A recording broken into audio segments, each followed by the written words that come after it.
Hey guys, this is Neil Gewirtz with BlueFirePoker.com, and I'm here with my student. Why don't you go ahead and say hello? Hi, my name is Luka. I come from Slovenia. Okay, and we're here recording a four-tabling session of him playing at 50 no limit on full tilt. This is my first video here after Black Friday. I'm gonna actually go ahead. I think there's nothing interesting for the first minute or two. Is that right? Yeah, that's correct. Okay, so just kind of I'll let it start going for now. And do you have any comments about how the games may have changed in the last week or so? Have you noticed anything different since the Americans are not there anymore? Not that much actually. I also been recently playing a lot of MTTs and sit and goes, so not much has changed, I believe.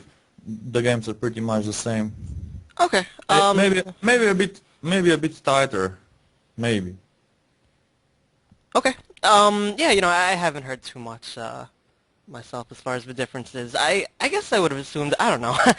There's a lot of good American players from what I've found, but there's a lot of bad ones. So I would have assumed there maybe been less fish in the games, but Yeah, that's true. But still, there are many good Americans, so doesn't change much.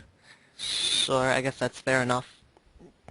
Okay, so is there anything which you knew about any of these players? It looks like I'm not seeing more than, I don't know, 50 hands on anyone, 45 or so. Did you have any reads on anyone previously, or is everyone new to you? Everyone was new to me. I didn't play much before. Kind of started again, so yeah, basically everyone was new to me, and I just got to know him through the play. Okay.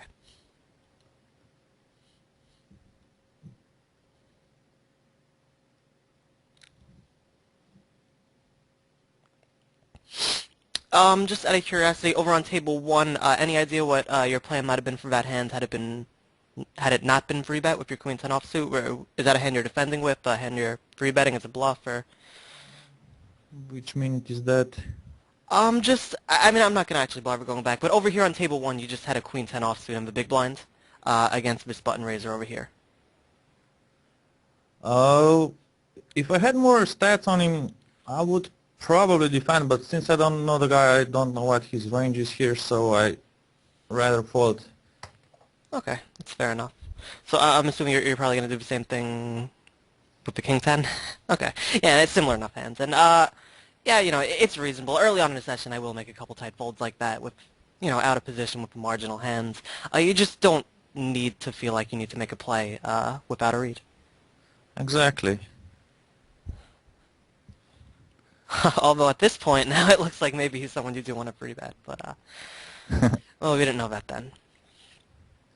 Well, he seems to be opening a lot, so Sure. Yeah, and the other thing again, while while it's still a bit slow, the other thing too, it's only a 10-hand sample size. I mean, he certainly could have had a pair of sixes and a couple ace tens or whatever, and they're all hands he wants to raise. So you don't want to go nuts on a guy all yeah. that early just because he raised 3 times in a row.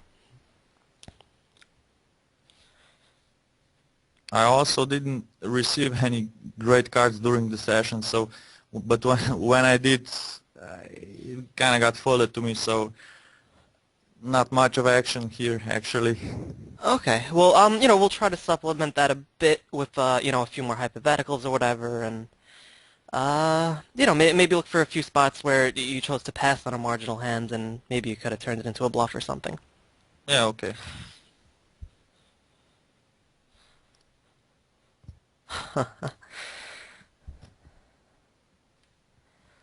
I noticed that there's a lot of ridiculous rebetting going on here on NL50. Weird bluffs, weird play. It's just kind of hard to put the person on a hand. I very much agree with that for sure, and I'll pause it for a second here. So what is your plan with this ace-8 right now? Ace-8. Well, I was basically raising because it was pretty much my first hand that I opened, so I was kind of hoping that it will get folded to me, just to get a bit looser. I didn't want it to be too tight. Yeah, I agree for sure with that. Yeah, ace-eight's a hand I consider, maybe just outside the range of what I'd open. Ace-nine I'm basically always raising there. Ace-eight, you do want to be raising it a bit more situationally dependently, and it was a good spot for it. You hadn't raised a hand yet. Right here, I guess we'll leave it, because it looks like you might be going to fold right here. Well, what's your thought process exactly? On the king nine. With the ace-eight, yeah, over here on With the button, you the just fold. yeah, I was going for a fold actually. Was hoping to get folds, but in case of a call, I was most likely gonna see bet. Depends on the flop. No players have reads on me. I don't have reads on them, so I should get fold like most of the time unless he caught something on the flop, and Okay. I think that Yeah, I certainly agree with that. But as far as you just folded to a minimum re-raise. He only made it a dollar. He made it a dollar more. We'll let's go back over yeah here. yeah. Yeah, I would definitely consider, very much when not thinking too much about the situation. It's a call right here. We're getting almost 5-1, and we could be pretty sure this is a weaker opponent. I don't really think there's much of a way to get minimum re-raising on the button into a very solid game plan. So That's just true. That's true. But I kind of noticed that these bad players tend to min raise a lot with really good hands. So that was that. That's kind of a. I mean, I'm getting great odds to call here, but Okay, great. So actually, that's actually going to be a good thing for us for two reasons. First of all, if he is raising with extremely good hands, I mean, we're getting our 5-1. We're looking to catch a very lucky flop. But, yeah, we're getting 5-1 immediate odds, and we're getting, well, 40-1, 45-1 implied odds. We're calling a dollar to win the rest of his stack. So if he has an extremely tight range, and, a player like this isn't going to fold if he has, queens, kings, or aces, and we flop something. We're looking to flop very lucky, like top two pair or trips. If it's against a very tight range, then we're going to be able to win all his money. The other end of the spectrum is, I don't feel like he has a balanced range here. He's either extremely strong or just has all sorts of random crap. So if he's extremely strong, we're getting amazing implied odds. If he has all sorts of random things, which this is just how he plays poker, well, then we just have a pretty good hand against that range. We're going to have two overcards a lot. He's going to have king, queen. And it's not really going to be in between. It's not going to be balanced. He's not going to play it well post-flop. So kind of whichever extreme it happens to be, even though we're not 100% sure in this case, we're actually in a good spot to call here. Even though, we are check folding a lot of flops. We are giving away two big blinds a lot. There is a lot of upside when either we get lucky or maybe, he does just have that weak range and gives up and maybe checks down a 2-2 flop of king, queen because, well, he's a weaker opponent and he just might not know any better. yeah. You just want to see the flop. Yeah. So it's definitely important to think through these situations. Again, like I said, I definitely consider a call very standard. There's even a bit of merit to just like putting in a small 4-bet and looking to c-bet for flop. It can possibly get a bit spewy. Yeah, it's pretty spewy out of position. But in position, it's a reasonable enough play. In that he's almost certainly going to call, and he's probably going to fold a lot of flops if he has that weaker range. That's true, and I would also point out that if the position was reversed, I would call here 100% of the time. For sure, for sure. Yeah, in position, my hand's just, yeah, it's going to be easy enough. I didn't feel comfortable playing out of position against a guy who min raises me. I don't know. It was just one of those spots that I felt confused and I didn't complete it. So basically, yeah, it's mostly the position here in play for me. Mostly position was here for me in play, which made the decision to fold. Okay, I mean, that is fair enough. Obviously you are just going to be check folding flop a pretty decent amount of the time. But again, like I said, he's not going to put you to difficult, most Yeah, likely, he's not going to put you to most likely, difficult yeah. flop decisions or whatever. We could call once if we flop an ace or, depending on bet sizing, possibly call down. Yeah.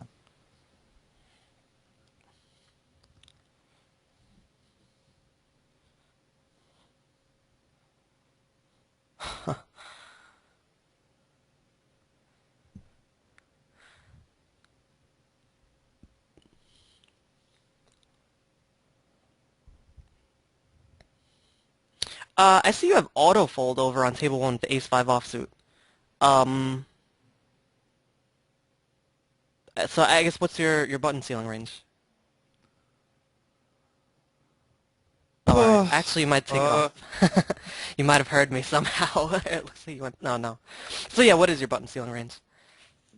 Actually, depends really, again, on the players, how loose they are, how tight they are. If they are tighter, I would raise pretty much any suited connector, any Broadway. Ace, I don't know, maybe if this ace 5 was suited, I would probably raise it, but offsuit, I just didn't feel comfortable doing it. Okay. Um, I mean, ace five suited is, an even easier raise for sure.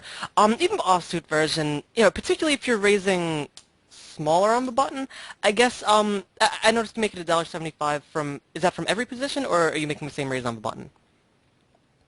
it's from every position.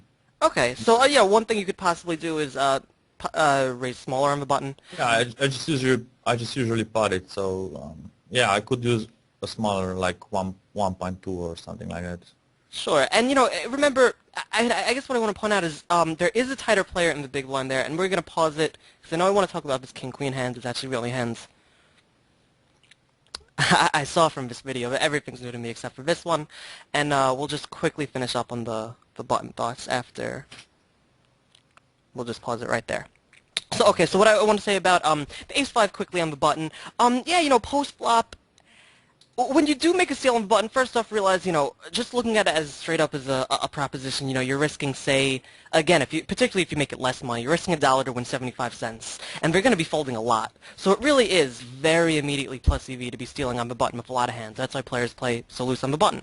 So there's one reason to be, trying to open up that button range as much as possible, and certainly an ace-5 is a reasonable hand to do it, even if it doesn't play, super well post-flop. The other thing about it, it has some showdown value. An ace-high is going to give you the option of maybe checking behind the flop, obviously maybe taking one c-bet and being done with it. Remember, even if a flop comes ace-7-2, you can always just check the flop and pot control, things along those lines. So when you are in position, you have a lot of options, and again, the biggest reason to steal on the button is really to pick up the blinds. It's extremely plus EV to just Yeah, still. get up the blinds. And like I said, particularly if you're raising less, risking a better risk-reward ratio.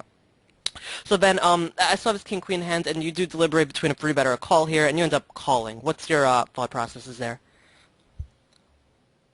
Well, I was kind of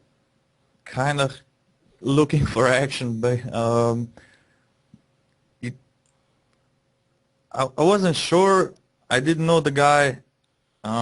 It's still a pretty small sample of hands, and he seems to be rather tight, but his gap is already bigger between his VPIP and PFR, so I wasn't really sure if I free bet here or just call. Okay, and you know what? I think that's the problem there, and yeah, that's what I sense might be going, or might be a bit wrong with this analysis. Yeah, you're right.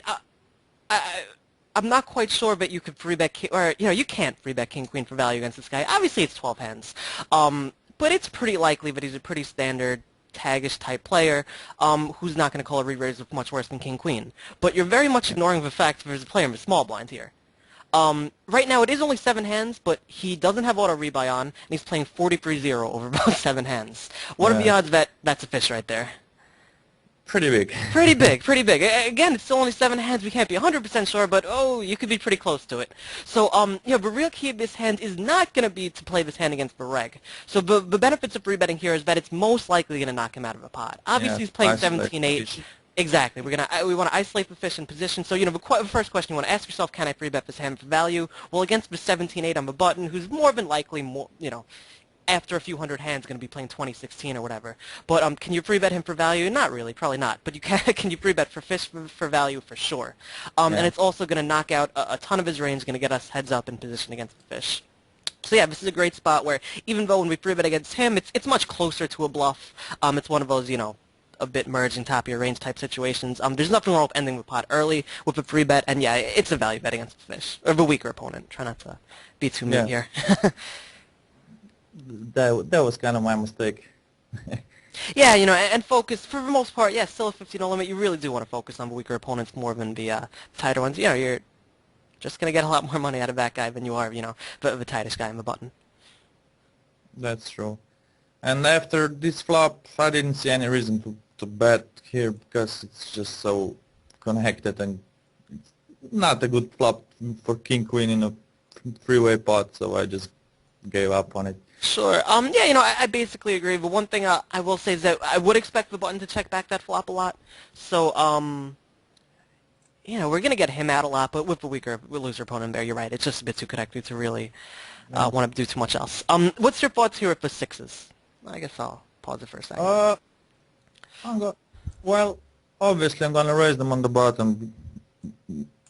I hear when Well, player just in case of misreaction, you called your opponents. I You called. called, yeah. Yep. Well, I'm not too comfortable re-raising sixes. I am in position, but still sixes is not that great of a hand. Too many cards beat them. So I'm basically just going for a set mining here. I'm just looking for a set on the flop. If it misses here, probably give up most of the time. Okay, I mean, yeah, pre-flop very standard. As far as betting this flop, what I'm really getting at here is, were you planning, or do you remember if you're planning on firing multiple barrels, or was this just a one-and-done type stab? It was just one time step because I knew from what I have on stats, this guy's not gonna bet me. So why not give it a try and try to steal it? Um, well, all right. Well, what sort of range do you have him on then? As far as yeah, opening the cutoff and then checking this flop, and particularly check calling this flop. Probably something like King Jack, King Queen or something like that. But King Queen, I think he would still call here because of the gut shot. Maybe smaller pockets, something like Jack 9, Jack 10, something like that, I think. I don't know about Jack 9, but sure, Jack 10. Yeah, not completely agreeing. I agree to some extent. I think he'll have some amount of showdown value. I think Jack 10 makes some sense for sure. You know, I would assume an opponent is a bit more likely to just lead out with an inside straight draw and view it as a possible barreling situation. But you have the gist of it kind of right as far as when he check calls here, it's going to be a pretty marginal hand. And I think this is a pretty decent spot to set up a barrel, at least betting twice. Betting three times, if he calls twice, I'll already think maybe he's pot controlling like an ace-5 suited or something. But as far as if he check calls this flop, his hand is either going to be slightly ahead of ours. Well, not slightly. Jack 10 kind of has us crushed. But ahead of ours is fairly marginal. Yeah, and it'll either be ahead of ours or fairly marginal, or like you said, it's not impossible for him to check call a king-queen. It's not such a bad play to kind of consider king-high showdown value at all. It is a decent amount of showdown value, and it is also a hand which has so much equity. We don't mind barreling that off on the turn at all. Yeah, So, most of the times he would just give up on the turn if he didn't hit with king queen per se. Yep. And yeah, just to point out, we certainly have plenty of aces in our range. We're going to call well, probably ace-10 is a hand in our range. Certainly some suited aces, some hands which really crush the sport. So a very credible spot to fire multiple barrels. And I'm, a bit surprised that it didn't c-bet there. I would think a lot of his range would be c-betting that flop. But I also expected to see bet there, but since he's so passive, it's not surprising that he didn't see bet there. He has 0.7 aggression, so he's not gonna fire a lot. okay, I mean, it's fair enough. I mean, I guess we also have one other thing about that board. Like I said, we have hands in our range which hit it for sure. So he's not going to get a fold 100% of the time. We're probably going to be floating with our similar strength hands, which we talked about him having, as far as the queen jacks, the inside straight draws, whatever. Just real quickly, also you folded a 10-8 suited on the button here. Again, I don't really want to go back. It's not a big deal. You folded a 10-8 suited to an under the gun min raise and a call. That's probably a hand I'm going to take a flop with in position. Once it becomes a multi-way pot, you're going to have a lot more opportunities to steal it because players are going to be much less likely to c-bet into two opponents. If the under the gun guy isn't going to bet as much and you're going to get checked too. Also, it's a deceptive hand. It's two big blinds on the button. All sorts of good reasons to just see a flop there in position. Yeah, I probably didn't call because I had three players behind me, so It was two players. We were on the button. two, yeah, sorry. I didn't know squeezes. They like, especially that LB crook and lucky for the 8. His pre-betting range is pretty wide. So I was kind of thinking one of them is gonna try to squeeze there. So that's why I didn't call. Okay, great. It is very good that you're paying attention to the blinds. Obviously, that's going to be a huge factor, and you certainly do want to think about how often you're going to get squeezed before just take a flop. Period. If you think you're going to get squeezed a lot, you don't really want to be calling much. You want to be much more in free bet or fold mode. The two things I'll point out is that we are a bit protected from that squeeze due to the fact that it was a tight under the gun raiser. So they're going to be free betting him a bit less often. And the other thing, well, then if you do expect to squeeze a lot, yeah, you could at least consider squeezing yourself before Beidzu would be suited. Not, all of a sudden then again it becomes a more aggressive and a bit spewy play as opposed to, calling two big blinds to see a flop. Well, now we're free betting an under the gun raiser to try to win like four big blinds. Not as good a play, but certainly an option. And yeah, it's certainly, like I said, fair enough if you expect the blinds to squeeze a lot, but well, I think I'm still calling. I don't think we're squeezing that much. Yeah, I mean, still, it's not a big sample, but from what I got so far, I don't know, maybe I was kind of thinking one of them is going to squeeze there, so I didn't see point. I saw no point in calling there. Maybe I was maybe thinking about a squeeze, but I don't know. And I'll actually just point out that this is, kind of a bit of a, I guess I want to say disconnect in your thought process here, Ben. Ben, with the twos, if we are kind of playing under the assumption that these are blinds who are squeezing a lot, then we don't really want to be flatting twos on the buttons here. We rather free bet it ourselves because, obviously there's a decent amount of set value in set money with twos, but it's not exactly a disaster if we have to free bet fold twos. It is just a cutoff range. It's not like, we're getting paid off every time we flop a set. And also, like we said before, we're expecting a lot of squeezes. So, it kind of should be playing in a consistent way. If you are expecting to squeeze, then this is the type of hand which you rather turn into a bluff than kind of, well, if the squeeze does come. So far it hasn't, let's see. But it doesn't, if they were squeezing a lot, then, yeah, you're just going to be calling and folding to a free bet too often, so. Yeah. I don't know. Maybe I should three bet the twos, but still. Well, actually, I think probably, I think both hands are fine to call. I'm not quite at the point where I'm thinking these two players are squeezing like crazy. But like I'm saying, if the reason you folded the 10-8 suited was because your read at the time was that they were free betting a lot, therefore you should also be free betting with the twos. Yeah, that's true.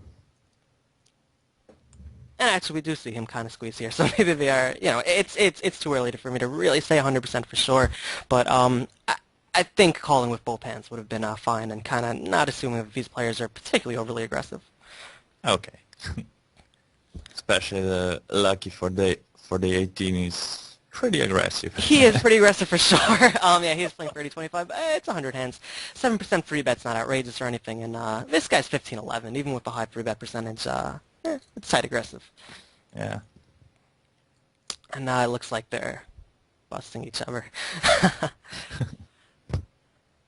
I don't remember what happened there. Yeah, I'm having. Well, I don't think LB's got something. There's nothing in his range which missed, I wouldn't think. Yeah, I guess. I mean, yeah, assuming he has a normal free betting range, it's every single Broadway hand, every big pocket pair, everything hits that range. And he seems like he's a non-believer calling down with second pair. So, yeah, the one thing, again, you mentioned you didn't see that hand. That's definitely the type of hand you very much want to pay attention to. When stacks get in versus, what we see over here, look, he's playing a lot of hands and kind of a non-believer type. He called twice with second pair, been called the river when he, looking at his opponent's range, that's really a bad river call. Every single value hand just has him crushed. Yeah, I agree. Here I think I got confused again with ace-10. And I decided to three-bet this guy. I think it's fine. Again, kind of considering it a hand which is just a bit too weak to call a raise with out of position. It's, it's certainly on the borderline. Yeah. You could probably profitably call with it, but it's tough to play a hand like that which doesn't flop all that well out of position, so it's fine just turning it into out of position. I don't mind at all, kind of it being a bit blurry, whether it's for value or as a bluff. In position, I really want to be pretty clear with myself. Yeah, sure. Especially I was so tight at the tables. It's incredible for me to three-bet it. For sure. Yeah, we're going to get folds. And again, even though we're ahead of his range, it's not such a bad thing. We're not so far ahead that I'd mind the fold at all. Yeah, I'd actually be preferring a fold.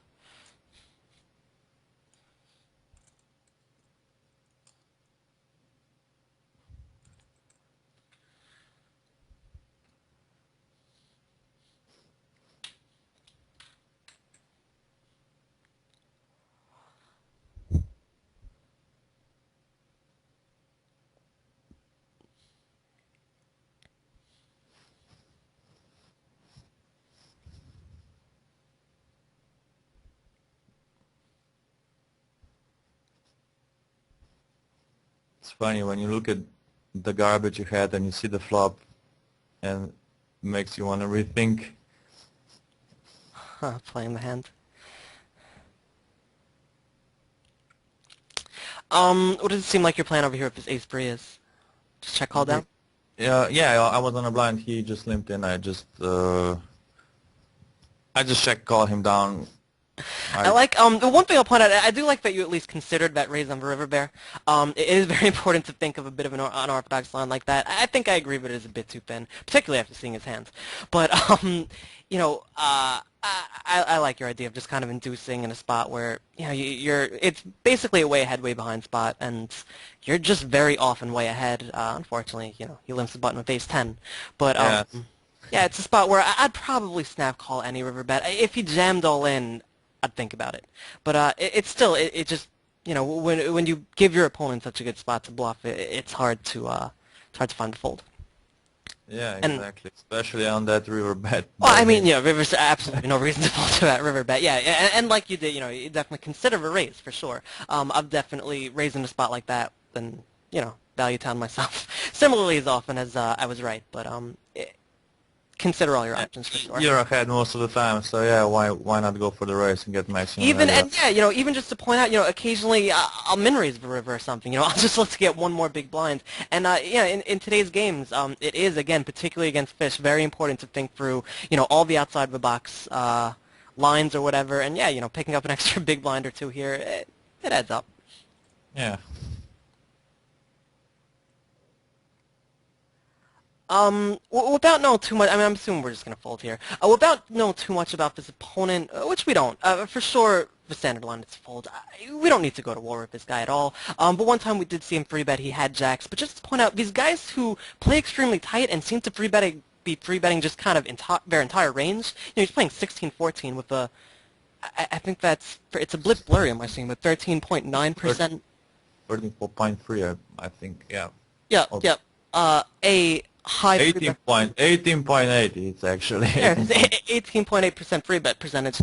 Yeah, you know, he might be free betting the entire range. It's too early to say for sure. It's less likely that he is. But the point I want to make is that generally against these guys, you do want to 4-bet bluff him a bit more because he's probably free betting, well, a lot of hands which are going to fold to a 4-bet. Yeah. So I'll continue here. Just on a side, you're watching this Yeah. on your own computer and you're keeping up with the pauses? I just realized we're not. Yeah, I'm keeping the pauses, so yeah, I'm trying to follow you. Yes. Right, so I just realized, yeah, I didn't allow you to watch me in real time. So Yeah. you've done a good job. I didn't notice it till we're almost done. So good job. Just for you, I'm 16 minutes and 38 seconds into the video and still recording. You just made a flush and you're value betting it. Yeah. So to keep you updated, everyone watching knows. And yeah, you know, obviously it's very standard there. It's not the best flush there, but it's the best most of the time here. So For sure. why not? For sure.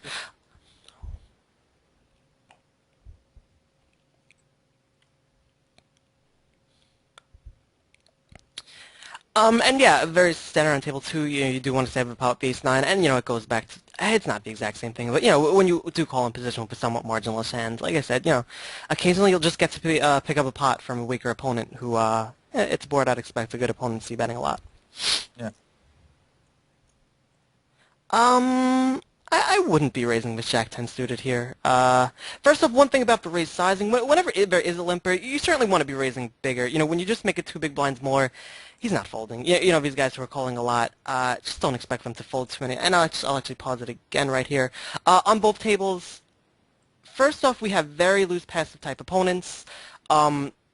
Well, I'll continue my discussion on table 3. First of all, like I said, you know, he's going to call Jack-10 suited. It's just not ahead of his range or anything. It's in good shape against it. Maybe it's 51%. But, you know, it's roughly equity-wise about the same to his range. You know, the only advantage of it... Well, I guess why did you raise? Let's see what your thinking is. Well, I was raising basically mostly because his calling range is so wide. I know that I'm not ahead most of the time, but still, I think I can get him to fold most of the time on the flop, so that's why I raised. Okay, sure. So the two advantages for sure are in deception value. Our hand is a bit more, well, a bit deceptive in that, players are going to put us on a bit higher cards when we raise. And, Yeah. it increases our fold equity. Like you're saying, he's going to fold a lot on the flop. But, we're still going to win some money when we hit our hand anyway. Obviously, checking our range is even wider, so the deceptive value is there just as much. And one thing about these weaker loose passive players is raising pre-flop, it often doesn't increase your fold equity as much as I want to say, like, logically, intuitively, it should.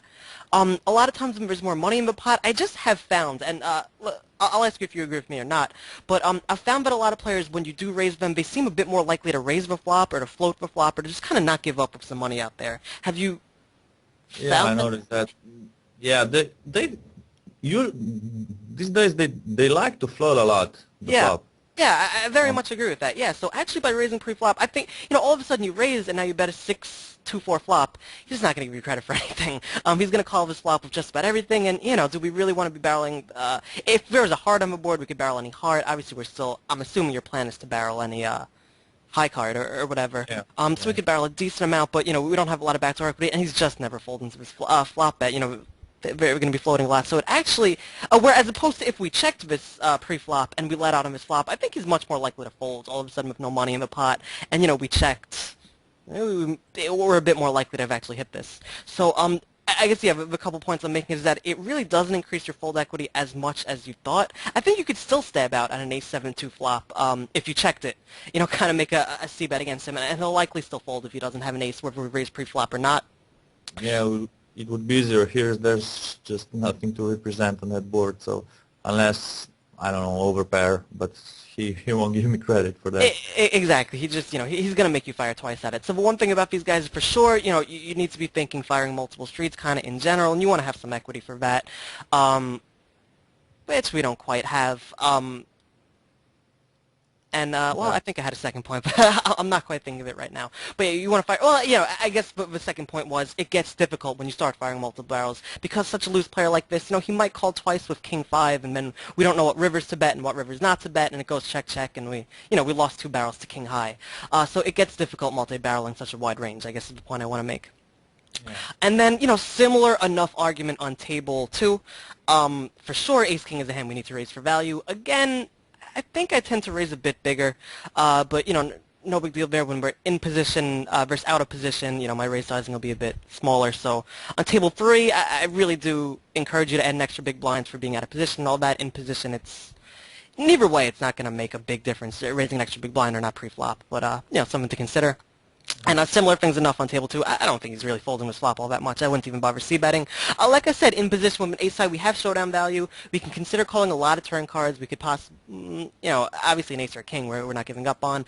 Possibly a queen, depending on how aggressive we think he is. If we think he's going to just bet once with a straight draw, we could really call a queen or even a jack, but both are getting, or certainly a jack is getting a bit thin. But, we can continue on some turn cards, particularly a board pair and turn card. If it turns at 10, we could call and try to get to showdown. Our hand's going to be good a lot. Yeah. And also, if it's checked to, we can make delayed c-bet. So again, if your plan is to one and done in these spots, it's not great. We're really just calling a lot. And with ace king here, we're even very much Behind. being risked with being threatened with a check raise. Yeah.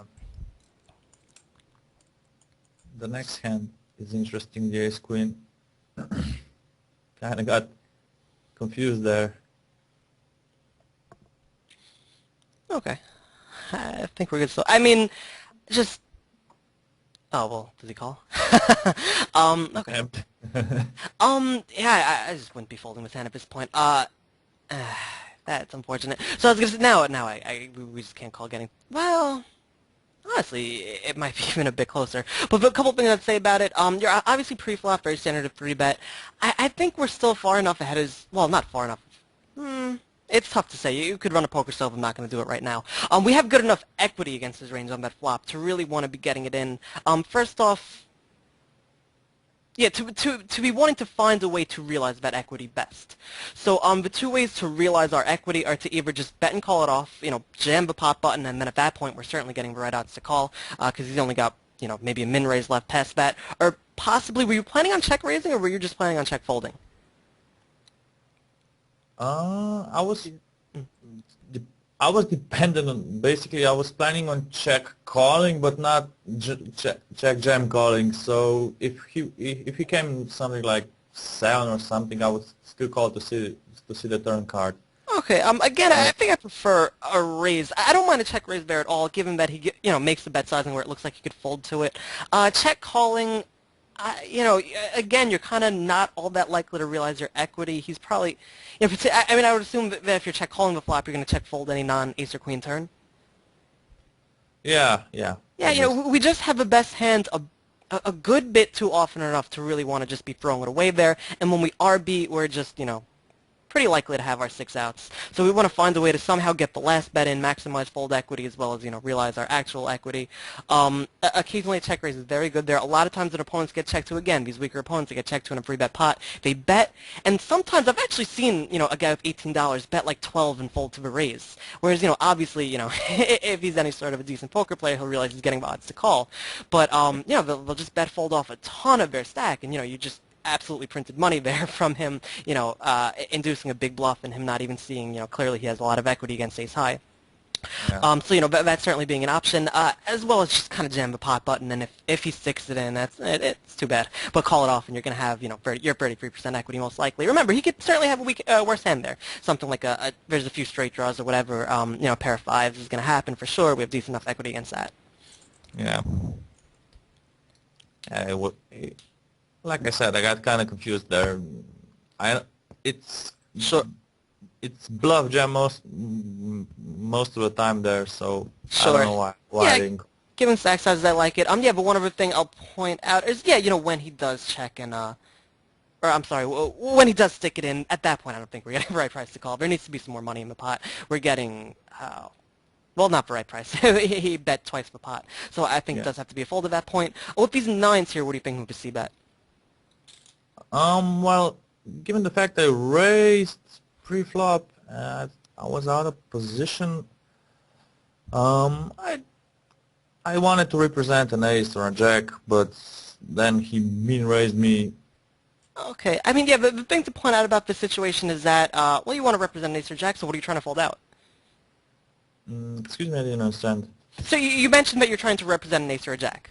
Yeah, I was raising pre-flop, so it's pretty nice board to see bet. Well, what hands are going to fold to an ace or a jack?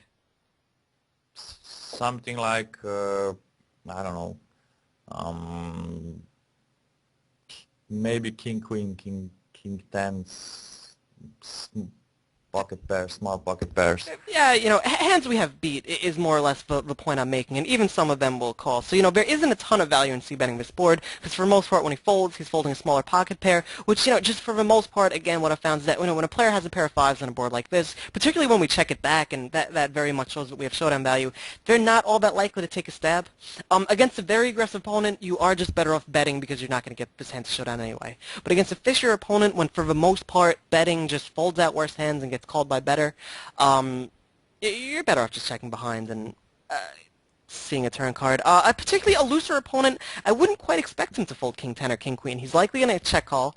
Turn's going to go check check again, and he's these players, they just bet the river a lot, and we're not going to be looking to make a hero call. So again, it looks like we're putting in a lot of money on an earlier street where, first off, there isn't much of a reason for it, and second of all, I wouldn't really expect it to get all that many folds, and certainly not folds we care about. Like a pair of 2s has no equity against us, and won't try to bluff us. So, not much of a reason to bet here. Yeah, okay.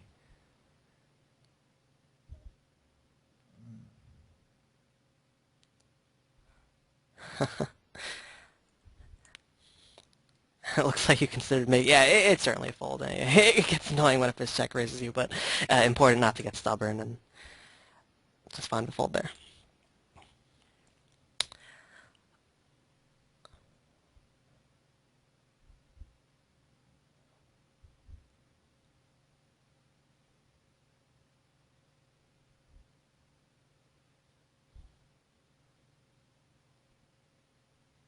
So where are we at right now?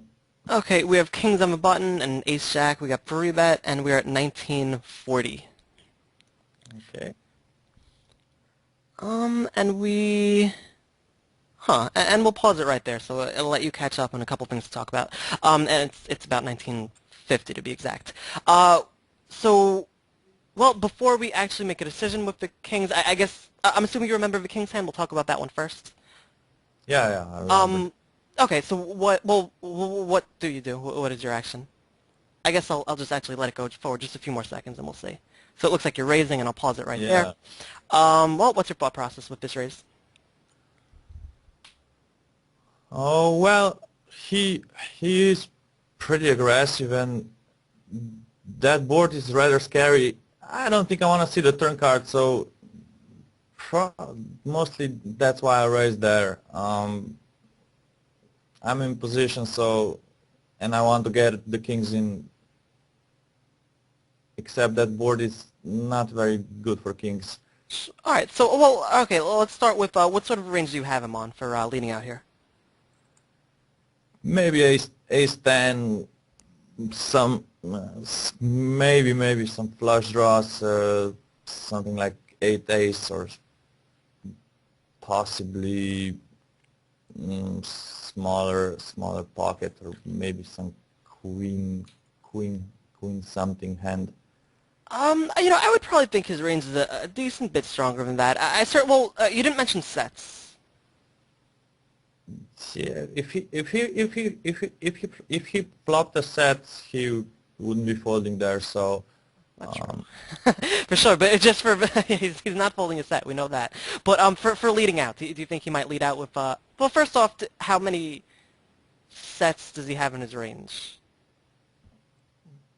he could have a set of sixes, maybe eights. Yeah, I would say pretty certainly sixes and eights, even though he has that high free bet percentage. Like we said, I don't want to make too much out of it, because clearly he did flat call here, so he has a flat calling range. And yeah, tens are, a bit discounted, but because we saw him free bet jacks out of position, he may be free betting similar type hands, but they exist to some point, and it's reasonable enough for sure. A lot of players, I guess the other point is, we open the button. This is the type of board, I'm going to guess you're checking back a lot. Or, well, I've seen you not check back this board, so I'm not sure. But will you check back this board a lot or not? With kings? No, just in general, your entire range, your entire button range. How often do you think you might be checking back this board? Plenty of the time, unless I have something like gut shoulders, Yeah, flush draw, or I whatever. would say at very least he's going to perceive that you're checking back this board a lot. And he's got the same concerns if he has a set of sixes, a set of eights, like you mentioned, maybe an ace 10, maybe a marginal-ish hand. But some sort of a strong hand, he has that concern that you're going to check behind, and he has a set of eights and returns a nine of diamonds, and he's pretty lost in the hand. So there is a lot of merit for him to be leading out with sets here. The other thing is that players will pretty often lead out with draws in a spot like this, and likely be looking to bet for rebet them. So I guess, but one point I want to make is if you got free bet, you're just completely planning on stacking off? I'm not sure if I'd stack off here. Probably I would stack off with Okay, kings. so one thing I'll certainly say is, yeah, raise folding, I think is pretty bad in this spot. Against an aggressive opponent who seems to be, sometimes you could make an exploitable play like that, and it's extremely exploitable to raise folding kings here for sure. Sometimes that's okay, but I wouldn't quite view this as a spot where it's okay. Again, because I definitely think it's pretty likely that he's just bet free bet a hand very similar, which we'll get to it. It's like ace jack of diamonds. He's gonna we're in pretty good shape against his range, but we're never crushing it. So I think for all those reasons, I prefer a call here, even though we do give him obviously a free or a cheap card or whatever on the turn, the times when he has the draws. We're not very far ahead of his range. Our hand is actually pretty marginal here, even though it's kings, and it's ahead too far. It's ahead too much of a time to raise fold, but it's not quite so far ahead that we really want to raise stick in him. We're going to see a set of sixes, a set of eights, a set of tens a lot. The other times we're going to see ace jack of diamonds, 9-10 of diamonds, ace 9, whatever. We're going to see big old draws which we're flipping against. So actually when we raise and stack off here, we're in a spot where we're either flipping or crushed. Which is not a good thing. When we raise folds, where why did we raise? What's the point of raising kings? It's a good spot to just go ahead and see a turn card, even though it's a bit passive or whatever. Unless you think he's like, very, very aggressive. He's gonna like free bet ace 10 or something. We're just not gonna get our money in good here with a raise, and raise folding. We're just putting in a whole bunch of money and folding the best hand too much. Yeah, that's true. Let's talk about this ace jack suited now. That's kind of yeah. bad play on my behalf. Yeah, I don't really like it. I mean, again, depending on, if you have reads on guys, ace jack suited can certainly, in very aggressive games, certainly a hand you could defend a 3-bet with, possibly even out of position. At this point, I'd really be thinking just 4-bet as a bluff or fold it. Even though it's such a Or good-looking hand, it sucks folding it. But, we have 40 hands on the guy. He's not crazy aggressive. He's aggressive enough to want to mix in a 4-bet here, maybe. It's just about the perfect hand for it. Ace is certainly a blocker. Jack is close enough to a blocker. He may be 3-bet stacking. He may have jacks in his 3-bet stack off range of a button. If he does, it blocks the bet. And, top of it has equity with called, all things along those lines. yeah, At this point, we catch our absolute perfect flop, and what situation are we in? If we face a lot of action, I don't know, we're going to lose a buy-in. If we're just folding this hand, why did we even call in the first place? We're just in we flop top pair, good kicker, and we're in a terrible spot right now. yeah. So let's play it out. Actually, yeah, that's what I was going for. It's very bad spot for me. He 3-bet me, I just called. If I 4-bet him, I would have more likely idea where I'm at. Well, yeah, I consider it as a bluff. If you 4-bet here, hey, are we folding out all that much better? Not really.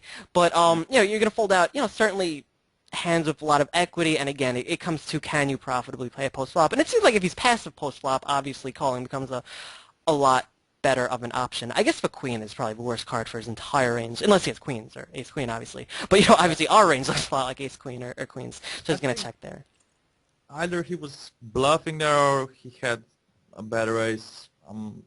Eh, Most of the time he has a better ace there, so or maybe he had a busted flush draw and played it really well against me. I don't know. It's just a tough spot for me to be in. No point in getting my life uh, complicated. Basically agree. It looks a whole lot like ace king. Um, it makes sense on every street for ace king for sure. Yeah, especially that river value bet. Yeah, I'm Nice. not quite sure he'd bluff so big there. It very much depends on what level he's on. To me, it looks a bit more like a bet, which is made to look like a bluff than an actual Yeah. bluff. I don't know. I don't know. I, That's just the level I kind of see him I as had being on. ace king in mind also, or ace queen, so in both cases I'm beat. So Well, he's gonna bet the turn with ace queen. I would have to imagine. I yeah. don't see why he wouldn't. Well, he maybe no, I don't know. I don't know.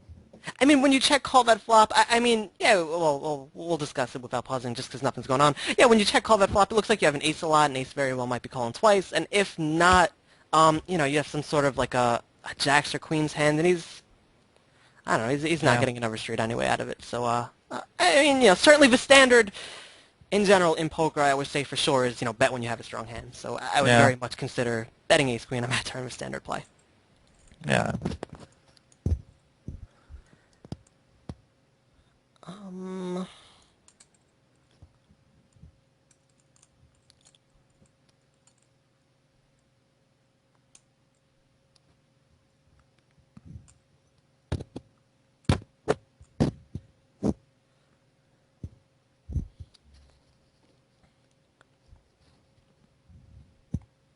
Nothing much going on, eh?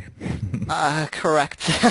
All right, let's go ahead and play out this hand or two. I very much like the call if the king eight suited, better than the raise. If you were just gonna kind of bomb it and make it free, that's okay too. But make sure there's a chance that they're all a good chance that they're all folding. But I think the hand's just strong enough to see a flop with in this spot. Yeah. But again, it's definitely not a spot where I'd want to make like 150 or something where you're just gonna get a bunch of calls out of position. Certainly, there's some merit. It's not a play I make a ton of the time. That's nice. We just lost full house. It's not a play I make a ton of the time with out of position. Yeah. I like it. Yeah, with the twos, yeah, he's just floating with crap here a lot. I would actually check for river as well. I would expect him to stab the turn. So I'm assuming, well, he made something. With twos, Yeah, we made a full house. I was kinda going on I'll the pause it right here. previous hand. Yeah, I was kinda going on the previous hand with Jack 10. I bet the flop and then check the turn. So I was kinda hoping for him to try to bluff me on the turn. That's why I checked it. That's why I didn't go for free streets there. Okay, I completely agree. I think we have two pretty good lines on the turn. I like the check for sure. Like you said, he's going to be floating with a lot of crap and betting the turn. You know, when he calls a 7-7-2 flop with someone with such a wide range, I mean, sure, he had sixes. We're I guess a bit unfortunate to run into kind of the top of his range.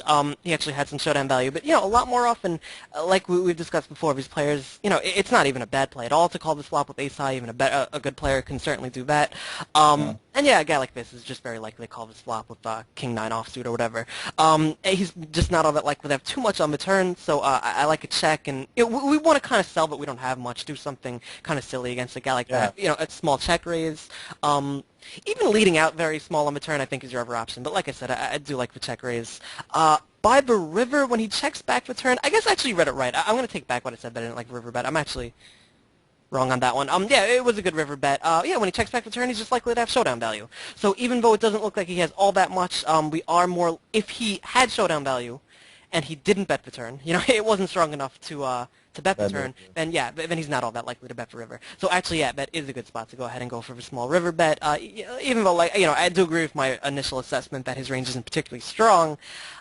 Um, I don't. It does have showdown value. I don't think it'll bet. I think it can call. So that was actually a good river bet, good sizing. That's all fine there. Actually, what I'm going to do is, do you want to stick around for another hour, Mm, or are you? Yeah. I, yeah, I kind of have plans, but yeah, I can do that. I can do Okay, that. so right now I'm going to call it a video, and we'll just turn this into a two-part series, and you know, maybe we could just another 45 minutes if we need to cut it. A little short would be fine. So I'm going to sign off right here, and then I'll call you back in 1 minute. So as always, guys, feel free to leave comments in the forum. This is Neil Gewirtz with BlueFirePoker.com.